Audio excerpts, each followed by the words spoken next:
The West Coast has been hammered by severe weather as of late, so thank goodness basketball is an indoor sport because women's college basketball action has caught our attention and it is just getting started. The Pac-12 and more, we've got it covered, and it all starts right now. Ogunbowale for the win. Good! You are Locked On Women's Basketball, your daily podcast on women's basketball.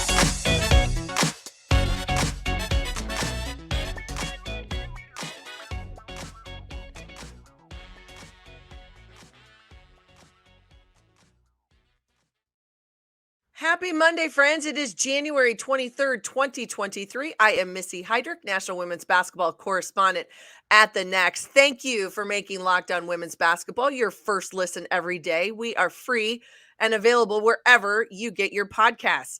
Today's episode is brought to you by Prize Picks. First-time users can receive a 100% instant deposit match up to $100 with the promo code Locked On. That is prizepicks.com. Promo code Locked On. Thank you for listening. Thank you for watching today. We are so happy to have you here. You can follow me, Missy Heidrick, on Twitter at Missy Heidrick. I also want you to make sure to follow this podcast at Locked On WBB on Twitter, and go see us at The Next Hoops, www.thenexthoops.com. We have everything covered, college basketball and forward. But today, conference play is in full swing all across the country, and we are learning so much about teams. What is their identity? How do they deal with adversity? How well can they handle going on the road, just to name a few? The Pac-12 continues to be one of the most competitive leagues in the nation this year, so we need to know, is there really anyone that can dethrone Stanford at the top? And who else out west is making some noise? And is that a bulldog bark I hear in the background? But to make it all down with me today is Michelle Smith, one of my amazing colleagues at The Next, longtime women's sports reporter and a current women's basketball AP voter. So let's get after it. Michelle, let's talk about Stanford right from the get-go, because this is a team, they had lost a week ago at USC. A multitude of streaks had been broken, and there's a bit of a regroup here. But they also continue to have to battle in a league where we have three teams from the Pac-12 in the top 10 in this week's AP poll. Talk to me a little bit about what you've seen from Stanford since that loss to USC and the win that they had 62-49 over the weekend against Colorado. What I saw from them this weekend was defense. Well, being comfortable at home, back to Maples Pavilion, where they win a lot of games and they it's a pretty strong home court advantage. But I saw defense. I saw a commitment to making sure that teams couldn't score. Utah is a high-scoring team. They weren't going to be against Stanford. Colorado is a physical team, and they've got some different weapons and things. And Stanford took them out of what they wanted to do. Stanford asserted their will on the defensive end this weekend. There were, Haley Jones had back-to-back double-doubles, and the rebounding numbers were huge. Again, speaking to, cutting off a team's ability for offensive rebounds and, second chances and things. But her scoring numbers weren't huge. Cameron Brink had a nice weekend. Hannah Jump is just bombing threes from, all over the place. But this weekend was about defense, and they did it. So they reasserted themselves. The big picture about dethroning Stanford, my thought is not in the aggregate. Stanford's winning this league. Could another team get them between now and the Pac-12 tournament in a month or, in 5 weeks or so? Maybe. And USC had a great game plan. The other thing to remember is Lindsey Gottlieb at USC has coached against Tara Vanderveer for a long time. Yes. She was coach at Cal, obviously. She was an assistant coach at Cal.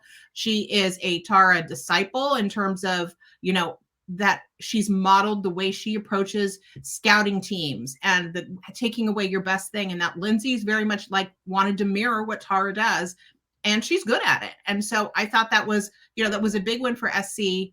And it's not the worst thing in the world for Stanford to drop a conference game. I'm sure Tara Vanderveer would tell you it gets their attention. All of a sudden people are paying attention again. All of a sudden, you're not invincible. And while the South Carolina loss, you lose in overtime at home to the number one team in the country, you can roll through that. But this got their attention, and they brought it defensively this weekend. You talk about defense, just 7 points allowed in the third quarter in that win against Colorado, who still stays in the AP top 25 at number 25. So there are 5 teams from the Pac-12 in this week's poll. As we said, 3 in the top 10. The one thing that also stood out to me, though, which I thought was interesting, I know there had been a point guard injury for Stanford last week. Mm-hmm. But when you look at the box score, Coach Vanderveer not using a lot of her bench right now. I mean, it's pretty heavy minutes. I think Fran Belibi played about 15 against Colorado, and that was the only other player in double figures other than the starting 5. Mm-hmm. Does that short rotation, is that something you think that they stay with? Is it just a matter of fact because of that injury? Or is this now, hey, we're going to go with the ones, kind of you dance with the one that brung you? I think it depends. I think it's going to depend on the game. And that's the beauty of the depth she has and the number of different folks at different positions that she has, that she can decide on a given game. I'm going to go heavily with my starting 5 today because I think that's the best group I have a chance to win. But if I'm playing somebody else and I have a chance to get, Eminopu in, or I have a chance to put Brooke Dimitri in for a large amount of minutes or whatever, like she's got bodies. And so I think it's situational. And I think yesterday, situationally, provided that people stayed out of foul trouble, that Cameron stayed out of foul trouble. I mean, Fran Belibi came in. Fran's minutes haven't been as big as they've been the previous couple of years because now you've got Lauren Betts there and you've got, Ashton Prechtel's coming in and playing more post. She's not hitting her shots. So we're seeing her minutes go down a little bit because she's got to hit shots to stay in the game. Yeah. But Tara's got this luxury of deciding on any given day what kind of rotation she wants. So no, I wouldn't bet that this is going to be permanent. I would think that, it depends on the day, it depends on the game, it depends on a lot of things. And how many coaches in the country can say, I'll decide how many people I want to play, based on what happens that day, as opposed to these are the people I have who can play today. Right. So it's for her. I think she's making choices. Yeah, that's game plan, and that is, you're absolutely right, and that's kind of moving the chess pieces to exactly where you need them to go. 2 other teams ranked in the top 10, I think, that continue to kind of move their chess pieces around. Interestingly enough, switch spots in this week's poll. You have UCLA that comes in at 8. They were 9 last week. Utah was 8. They're 9 this week. Let's talk about Utah first. Everybody knows this is high scoring, shoot a lot of threes. We are going to do, it is offense at Utah. That can come back to bite you if you can't get people stopped. But it seems to me that they have done this at a consistent enough level that it still is becoming very difficult for people in the Pac-12 to get them stopped.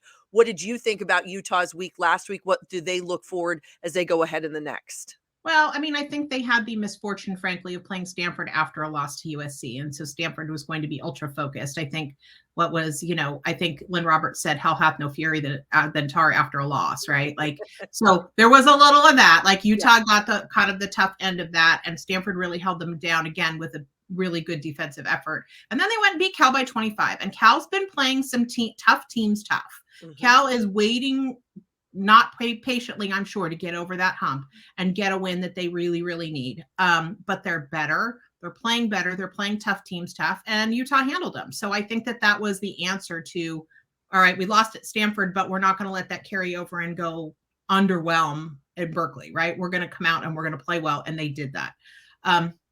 But I think, those offensive numbers, they're going to come down because once you get into conference play and everybody's familiar with you and what you do, and they're the people that you see all the time and they know what you run and they know your personnel. And maybe some of your personnel used to be on their team because we know that that's how the world works. Right. So, I think that those offensive numbers were going to come down for Utah, but I still like what they do. And I still understand that mountain trip now with both of those teams playing well is such a difficult trip in the Pac-12 now. It's 2 games at altitude. It's 2 plane flights because you don't go, you go from Salt Lake City to, Boulder or vice versa. Like it's such a difficult trip now. And I think that they're really benefiting from that. Yeah, it is grueling. And you look at what Utah was able to do this week in beating Cal 50. They bounced back from that loss to Stanford, 53% from the floor for the game. They go 11 of 23 from three. Yeah. Those are tough numbers. You know that that's going to be at the top of the scouting report for everybody in this conference is, hey, we've got to defend them at the 3-point line, force them off there, make them put it on the floor, do some other things. But if they can get shots like that and knock them down, they become very difficult to beat, in my opinion. Another team that is finding a way to get balanced scoring, which at this time of year, as people get worn down, kids are tired, it's the travel, all of that. UCLA, they get a win 73-66 over Washington State, 5 players in double figures. Kiki Rice, the freshman, she continues to shine, but it's that team effort, seems to me, that really is starting to gel for UCLA, finding a unit of 5 on the floor and others that can come in and give them some time.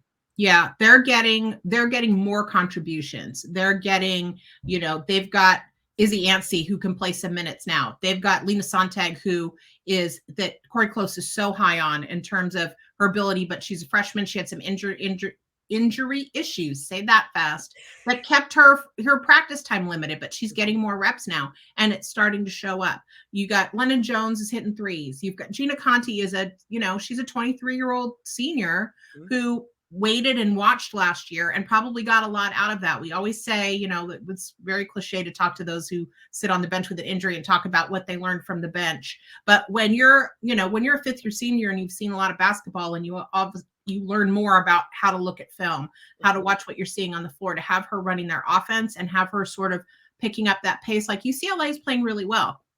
That was a tough trip again. If we know our Pac-12 trip, so the Mountain trip is tough and the Washington trip is tough again because it's 2 flights, because it's 2 different cities, because it's not there's just you've got to go from Washington, you got to go from Seattle to Pullman in the winter, right? And so those aren't easy trips, and Washington's playing better. Washington State really needed a win, and UCLA hung in and they won both games, and so that's toughness on the road.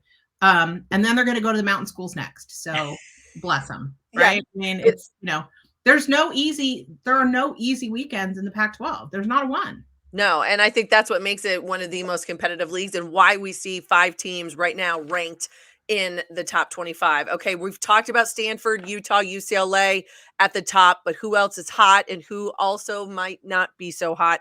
And we're going to do that in just a moment. But first, I want to tell everybody that today's episodes are brought to you by our friends at Prize Picks. So how does it work? Well, you go to Prize Picks and you pick 2 to 6 players in whatever sport you're after. If they will score more or less than their Prize Picks projections, and you can win up to 25% your money, 25 times your money, on any entry. No competing against other people. It's just you versus the projections. Prize Picks offers projections on any sport that you watch.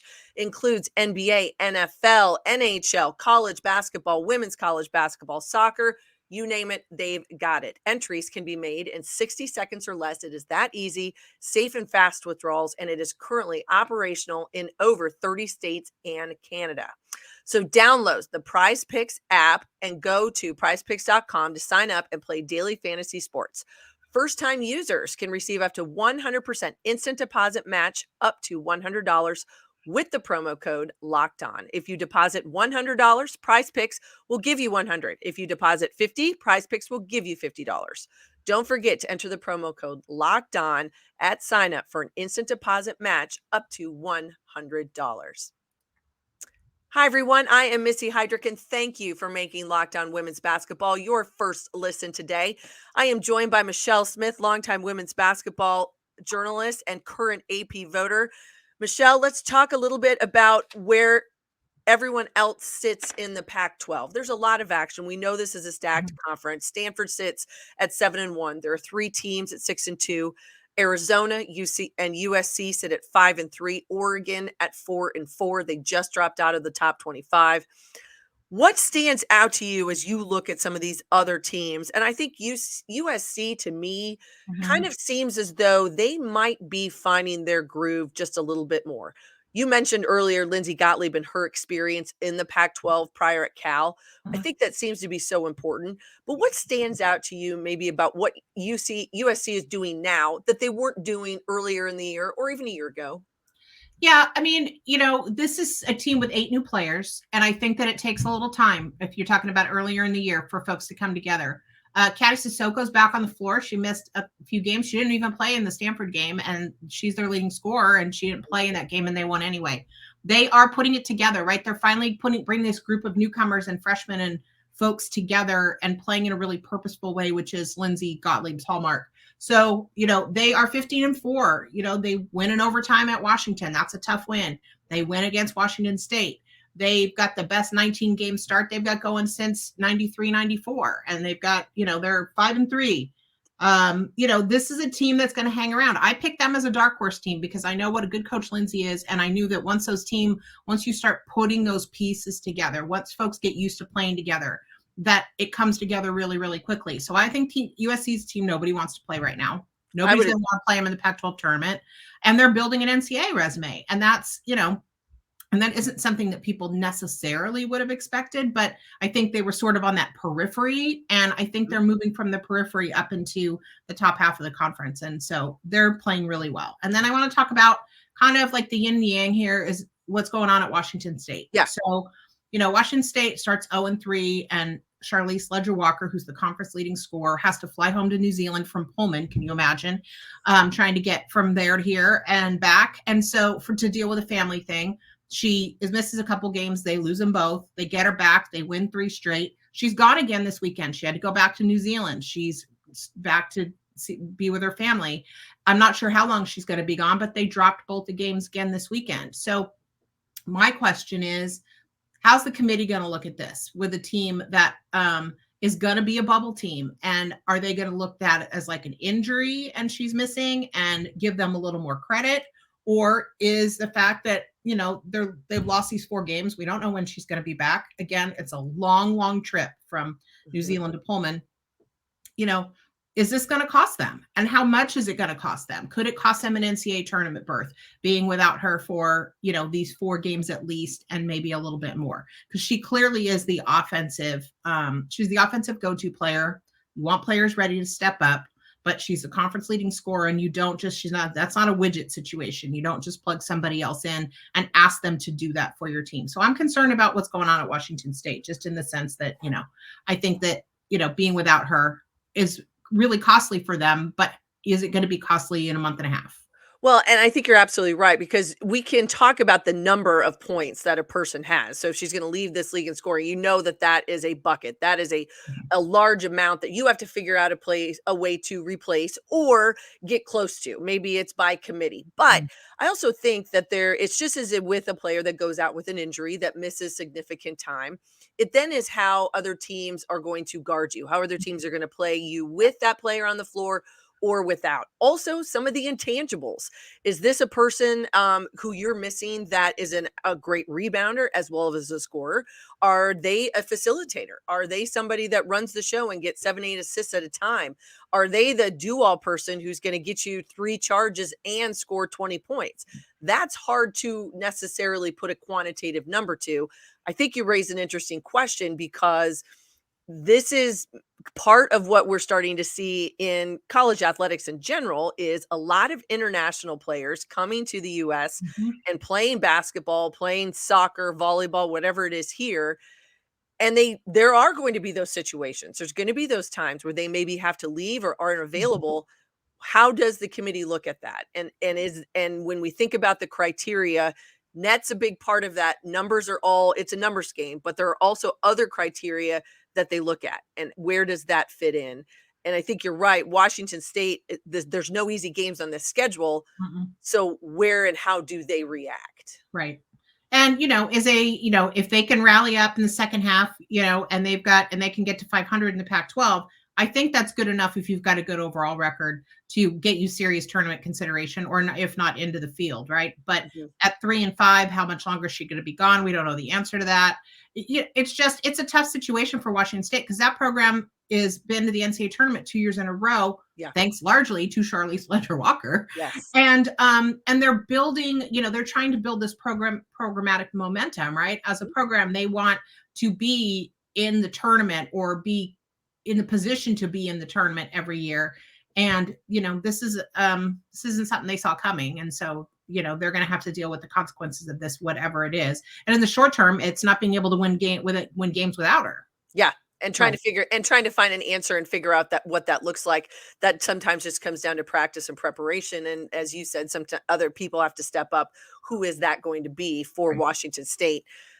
One other team I wanted to talk to you about a little bit more is Arizona. They come in this week. They sit at number 19 in the polls. That number didn't move for them. They get a win at Arizona State, that rivalry game, 80-67. They had 5 in double figures. Actually, one of their transfers, Esmeri Martinez, who I'm familiar with, played a couple years at West Virginia. She has a double-double in that game. What strikes you about Arizona, sort of where they sit? Sometimes not always part of the conversation because they're not one of the 3 teams ranked in the top 10 in the country. But I don't feel like anyone can overlook Arizona at any point in time.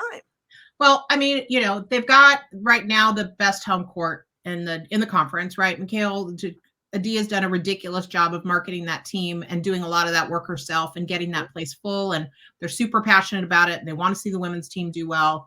And they're a tough out, but they're also sometimes they confound me a little bit, right? Like there's games that I say, well, this is a win that Arizona should come away with. And, and sometimes they don't. I mean, if I go, I'm going to do a quick click on the schedule, but there's a couple of games where I go, that was winnable. They went and they beat the heck out of Baylor, and that's awesome. And then, I don't know, they lost to Colorado and Colorado wasn't ranked. And that was not a great, that's not a great loss for them. And then they lost to Utah. Yeah. And, so you've got an opportunity against a team that's on the edge of the rankings and a team that's in the rankings to go on the road and show your toughness on the road and win one. And they come home after getting swept. And beating Arizona State in the rivalry game is never not going to be a big deal. But Arizona State is it's the worst team in the Pac-12 right now. Yeah. And I love Natasha Adair, and I hope she gets it going. But they're not there yet. And so now they're going to be at home against Washington and Washington State. Washington State's going to be pretty desperate. Washington's looking for a big win. And then at UCLA, USC, Stanford, Cal, Utah, Colorado, Oregon State, like that's their closing. That's where we are in the Pac-12. That's your closing flourish, right? Yes. So Arizona needs to collect some big wins. Yeah. And it's getting to be time. So, I mean, that's, Arizona's just a tough one for me to figure out. I want to see momentum. I want to see big wins. Thought that mountain trip was tough to come away getting swept. Yeah, coming out of that empty-handed is difficult. Then having a week off and playing at Arizona State, where yes, you go on the road, you get a Pac-12 win on the road, a team that hasn't won a game yet in the league in Arizona State. But I would have thought that would have been more than a 13-point victory. Just looking at their lineup, looking what kind of firepower this Arizona team has, that there's going to have to be a little bit more sense of urgency, especially as you said, they hit this rest of the flourish into the Pac-12 finish. It's a brutal finish. It's a brutal finish. It's a brutal finish. You're going to have ranked team every weekend. Yeah. And at least one. Yeah. And so, you're going to, and in some cases too. So Arizona's going to have to stand it up. And it's not that they're playing badly. I just, they need to put some big wins together. Yeah. Well, had a broadcast over the weekend, and we said that the word of the week was consistency. And I think that might speak volumes to a lot of people all over the country. All right. When we come back, some of the best women's basketball in the western part of the U.S. is not just in the Pac-12. Gonzaga and UNLV, they are having their way in the West Coast Conference and Mountain West, respectively. We are going to dig into that in just a moment. But first, I want to tell you guys all about one of our newest sponsors here at the Locked On Network, and that is FanDuel. The NFL playoffs are here, and we are really excited about our new sports betting partner for Locked On because they are the #1 sportsbook in America. FanDuel. And if you're new to FanDuel, that's even better. They have so many great features that make betting on sports fun and easy. New customers, join today and get started with $150 in free bets guaranteed when you place your first $5 bet. Just sign up at FanDuel.com/lockedon. FanDuel has all of your favorite bets from the money line to point spreads to player props. Plus, you can even combine your bets for a chance at a bigger payout with the same game parlay. Now, the NFL playoffs, the conference championship games are coming next weekend. I live in Kansas City. So I have to tell you, everybody's talking about Kansas City Bengals. As of today, right out of the gate, nobody knows for sure about Patrick Mahomes' ankle. So it's a plus 1.5 for the Bengals. And my friend Michelle, who is on today with me, she's out in San Francisco, and they are plus 2.5 line as of today. We will see where this goes. But it is all on app that's safe, secure, and super easy to use. So football fans, don't miss out. Place your first $5 bet to get $150 in free bets, win or lose, at FanDuel.com/lockedon. Make every moment more with FanDuel, the official sportsbook partner of the NFL. Hi, everyone. I am Missy Heidrick, and Michelle Smith is with me. Thank you so much for being with us here on Locked On Women's Basketball. All right, we've been talking about the Pac-12, but there's so much more going on that part of the country, and Michelle's one of the best to be able to help us get our hands around it, not only because she's a voter, she sees things from different perspective when you talk about the AP, but I've always been intrigued. It's been many years. We've all been watching the BYU Gonzaga kind of battle, right? We've seen this in the West Coast Conference for many years. These two teams kind of going at it, sometimes both getting in the NCAA tournament, but sometimes just one. It just all depended on their overall resumes. Gonzaga has, they have really positioned themselves now as, I think, the best mid-major program, if we want to use that, in the West. And I like what this team has done, where they sit. It seems to me as they've won 12 straight, 17-2 overall, 9-0 in conference. Their only losses to Marquette in November, that was neutral site. They were in the Bahamas, and then they lost to Stanford in December. This Gonzaga team is stacked and seem to really don't have anyone in their way right now to give them a clear path to WCC championship and positioning themselves maybe to move up into one of those top 16. Yeah, Gonzaga is, you brought up that consistency word, right? And Gonzaga has cracked the nut on consistency from a program perspective, right? They're just there, that they're in that discussion every year. They are, it's hard in the West Coast Conference because Gonzaga is going to rule the day. And if something happens weird in the West Coast Conference tournament, somebody doesn't get in. Or, there have been years where Gonzaga didn't get in because they didn't have the resume. They have the resume now, right? So they're at a 38 net. Just want to check in on the net rankings. That was as of yesterday, and I know that changes. But they've got, so Brenna Maxwell transferred from Utah as a fifth year, as a grad transfer. And she leads the country in three-point percentage. She's at 53.3. They've got, Yvonne Ejim, who's got 7 games where she's got at least 20 points. They've got, Kaylin Trong, who's got double figures for 11 straight games. Like, they have talent and they are playing well together, and 12 straight wins. So, Gonzaga is going to be, it'd be great if they got a host seed. Spokane loves women's basketball. We've been up to Spokane a million times for regionals and things. Spokane is a women's basketball town. And so if they could host, that would be a huge step for them. I still see them with that net, maybe falling just out of that. You don't want to be 5, 6, 7, 8 in this tournament. No. But I think they have a shot at a host seat. So and I think they're going to run through the rest of this conference. There isn't anybody, I think, that looks like they're going to be, that's going to stand between them and that. And so they're going to come in with a gaudy record and hopefully a few more spots up in the net, and we'll see if they can host. No, absolutely. Number 17 in the country right now in that AP poll. And you talked about those 3 young ladies at the top in conference game only. They've got a senior, junior, senior as their top 3 scorers. But some of the numbers are fantastic. And I also look at what this team has been able to do to defend and to rebound the basketball. And that's how you can win games. Defense does win you games. You've got to be able to shoot and you've got to be able to score. But ultimately, you've got to be able to defend. And another team out there that has drawn, I think, your interest and piqued the interest of a lot of others around the country right now is UNLV, doing the same thing, averaging almost 75 points a game in conference play, giving up just 63. They are looking at almost 6 steals a game, playing good defense, defending people at the 3-point line. But this UNLV team also 19-2, 9-0 in the Mountain West. They've run off 10 straight wins after 2 losses in December. This UNLV squad, it seems to me like they're kind of putting together a little bit of a homegrown feel that is winning a lot of basketball games. Yeah, let's talk about UNLV. I mean, it excites me to talk about that because we talk about Gonzaga being sort of the mid-major class of the West, right? But I think UNLV wants a piece of that. So UNLV's head coach is Lindy LaRocque.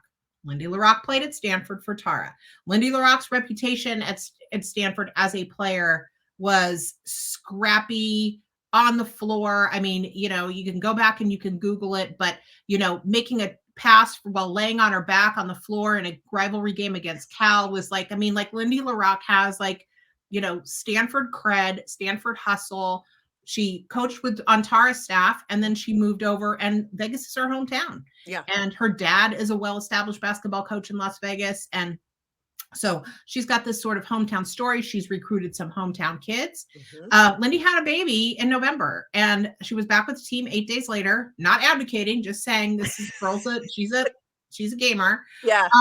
And you know, but she's got a new baby that's traveling with them, and she's got lots going on, but they're putting together a really good season. They're like 59 in the net right now. And I will tell you that I threw them a vote in the AP poll because I think that what they did this weekend, they went up again. And when we talk about our tough trips in the winter, they went to Wyoming and Colorado State, and they swept that, you know, and they beat a team that was the second place team in Colorado State, and they won in Wyoming for the first time in eons.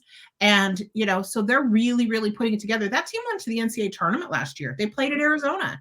They played at McHale and, you know, at Arizona, and they played them great. You know, and that was a tough first draw, but, you know, fun to see them, you know, go to UNLV, and they've got, you know, local kids. And so, you know, they've got Essence Booker had 25 and 10 against Colorado State.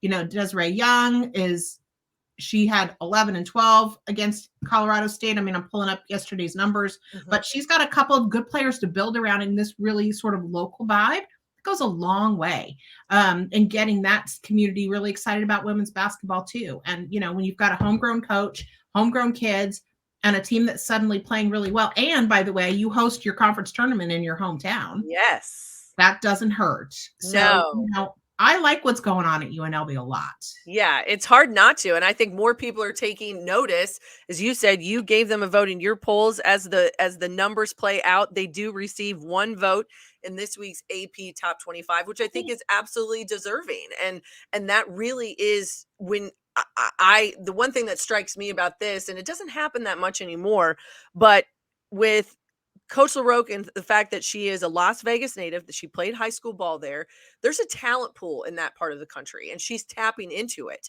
You've got Justice Etheridge, who is a senior. She's from Las Vegas area. Desiree Young, junior, she's a Vegas native.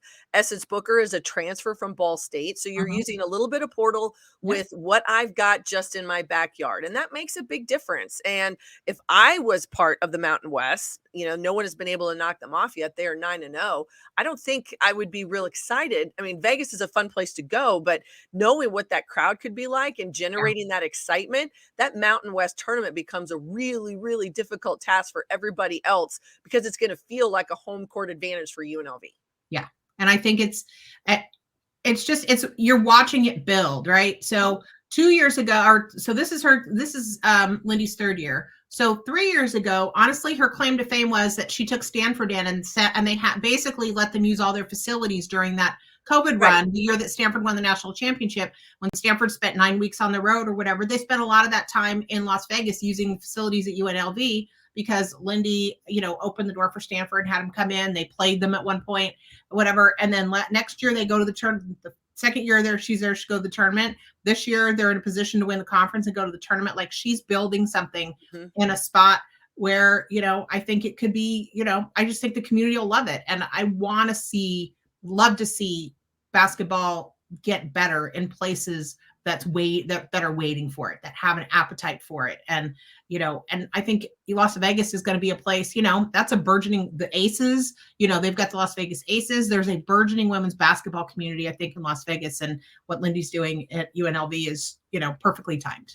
Absolutely. All right. Before I let you go, what Out of this week's AP Top 25 poll as a voter, what do you take out of it? What struck you as interesting? Was there any surprises that came up when those numbers were finally tallied? No big surprises. There were a lot of people, you get those weeks where everybody lost and you're trying to figure out the puzzle. And you have those weeks where most people won and you're trying to figure out the puzzle.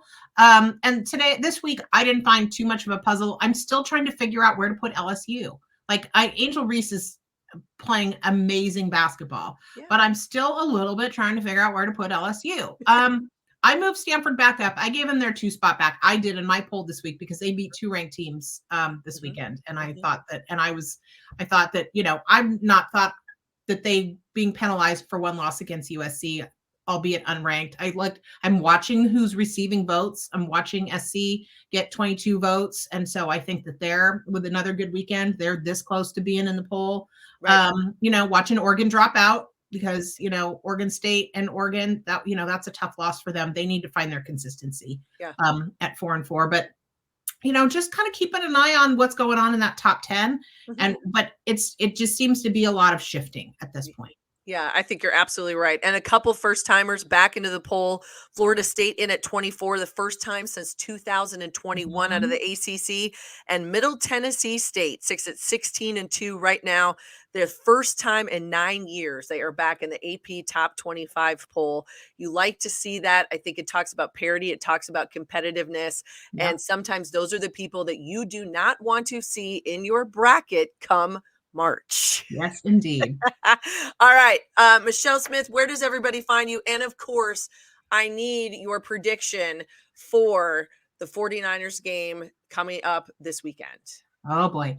Okay. I'm going to start with find me. You find me on Twitter at MaxSmith413. You will find me at Pac12.com during the week, and you will find me on the next. So just trying to keep the West Coast love, spreading it out all over as far as I can.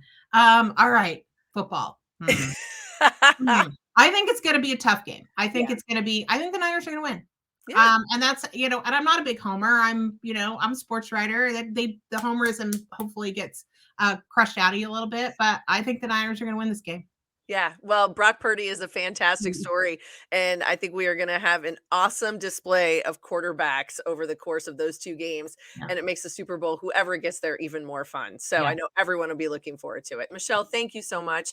I really love having you here because you are so knowledgeable and have all sorts of info and insight, and that's what we try to bring to everybody here at Locked On Women's Basketball all the time. You can find me at Missy Heidrick on Twitter, and all of my amazing colleagues. Do not forget to go to thenexthoops.com. And this podcast, you can find us on Twitter at Locked On WBB. Please join me here on Mondays. We talk everything about college hoops, and then come back this week for more episodes. It's more college basketball news and notes, international basketball, and those 2 words across the WNBA that everyone is talking about, free agency, and the craziness that is ahead. We have got you covered at Locked On. Thank you for making Locked On Women's Basketball your first listen today. Now make your second listen, Game to Game NBA. Every moment, every top performance, every result. Locked On Game to Game NBA covers every game from across your area with local analysis that only Locked On can deliver. Follow Game to Game NBA on the Locked On Network, available on the Odyssey app, YouTube, and wherever you get your podcasts. Have a great day, everybody. Thank you so much for joining us, and we will see you next week and all week here at Locked On Women's Basketball. We've got you covered.